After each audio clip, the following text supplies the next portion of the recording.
Alam ba niyo kung sino nagbabantay sa inyo pagka kayo natutulog sa gabi? Alam ba ninyo kung sino ang nagbabantay sa inyo sa buong magdamag? Kung sino ang pumupukaw sa inyo para masilayan ninyo ang liwanag ng umaga pagdating ng kinabukasan? Ang Diyos na kung minsan ay ating nakakalimutan. Pagkahirap na hirap tayo, sinisisi pa natin siya.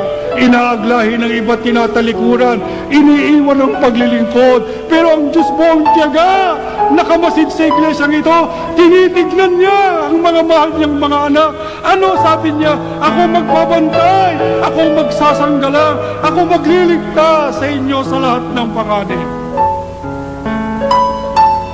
Mga kapatid, ano ang suliranin ninyo ngayong umaga?